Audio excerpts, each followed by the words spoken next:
आजची रेसिपी बघण्या अगोदर माझ्या चॅनलला सबस्क्राईब करा आणि नवीन रेसिपीसाठी बेल आयकॉनला क्लिक करा.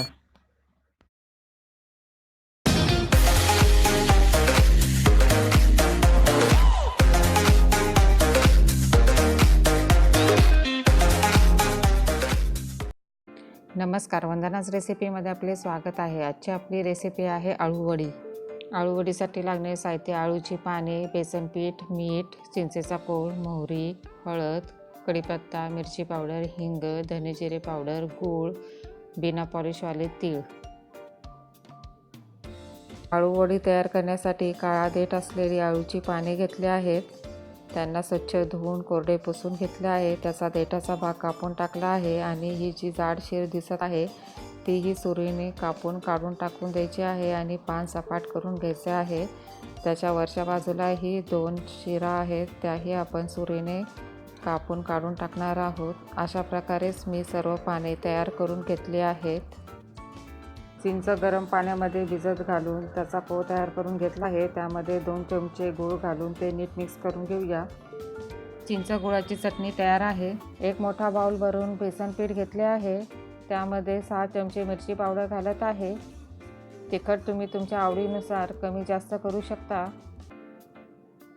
1 छोटा चमचा हळद घालत आहे. 1/4 छोटा चमचा हिंगही घालत आहे. 2 चमचे बिना पॉलिशवाले तीळही घालत आहे. तसेच त्यामध्ये 2 चमचे धना जिरा पावडरही घालत आहे. चवीनुसार मीठही घालायचं आहे. अर्धी छोटी वाटी चिंच गुळाची चटणीही घालायची आहे. आळूची पाने खाजरी असतात, त्यासाठी इथे आपण चिंच गुळाच्या चटणीचा वापर करत आहोत. त्यामुळे आळूवडी खाताना घशाला खाज येत नाही आणि आपली आळूवडी चिंच गुळाच्या चटणीमुळे मस्त चटपटीतही लागते.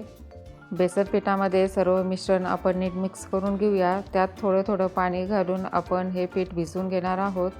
जास्त घट्टही नाही आणि जास्त पातळही नाही, मध्यम स्वरूपात आपण हे पीठ भिजवून घ्यायचं आहे.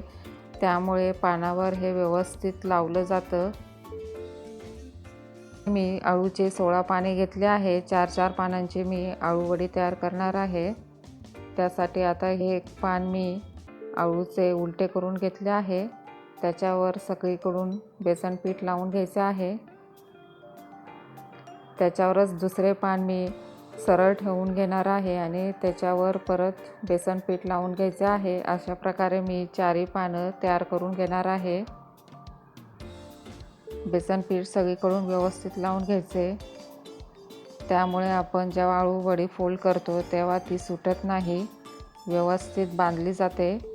हे बघा, खालच्या बाजूने आता बेसन पीठ या पानाला चिकटले आहे, त्यामुळे ते हलणार नाही.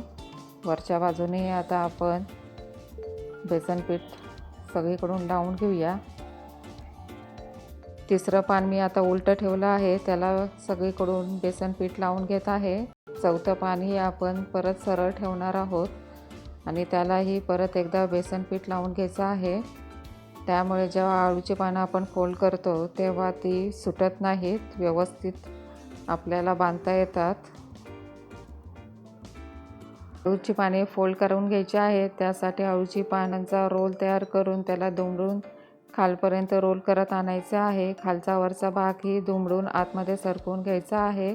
अशा प्रकारे आपल्या आळूवडीचा रोल तयार आहे. आळूवड्या आता आपण वाफवून घेणार आहोत. त्यासाठी खाली पातेल्यात पाणी गरम करून घेतले आहे आणि चाळणीत आपण आळूवड्या 20 ते 25 मिनिटं वाफवून घेतल्या आहेत. त्या थंड झाल्या की आपण आळूवड्या कापून घेणार आहोत. बघा किती सहजपणे आळूवड्या कापल्या जात आहेत. त्याच्या जास्त पातळही नाही आणि जास्त जाडही नाही, अशा आपण मध्यम स्वरूपात वड्या कापून घ्यायच्या आहेत. त्यामुळे आपण त्या जेव्हा शॅलो फ्राय करू तेव्हा त्या व्यवस्थित कुरकुरीत होतात. आळूवड्या अशा प्रकारे आपण कापून घेतल्या आहेत. आता आपण शॅलो फ्राय करून घ्यायचे आहे. त्यासाठी पॅनमध्ये तेल गरम करून घेतले आहे. त्यामध्ये आता एक एक करून आपण आळूवडी व्यवस्थित ठेवून घेऊया. या मस्त कुरकुरीत सोनेरी रंगाच्या होईपर्यंत तळून घ्यायच्या आहेत. लो टू मीडियम हीटवर गॅस ठेवून आळूवड्या शॅलो फ्राय केल्याने त्या आतपर्यंत क्रिस्पी होतात. आळूवड्यांवर थोडासा कढीपत्ता, मोहरी, बिना पॉलिश केलेले तीळ घातल्याने मस्त सुगंधही आळूवड्यांना येतो. तसंच त्या मस्त खमंग चटपटीतही लागतात. आळूवड्यांची आता खालची बाजू सोनेरी रंगावर तळली गेली आहे. त्याला आपण उलटून घेऊया. हे बघा किती मस्त सोनेरी रंग आळूवड्यांना आला आहे. अशाच प्रकारे आपण आता खालची बाजू ही सोनेरी रंगावर तळून घेऊया. तर तयार आहेत आपल्या मस्त खमंग चटपटीत आळूवड्या. धन्यवाद हा व्हिडिओ पाहण्यासाठी. जर तुम्हाला हा व्हिडिओ आवडला असेल तर वंदनाज रेसिपीला लाईक, शेअर आणि सबस्क्राईब करायला विसरू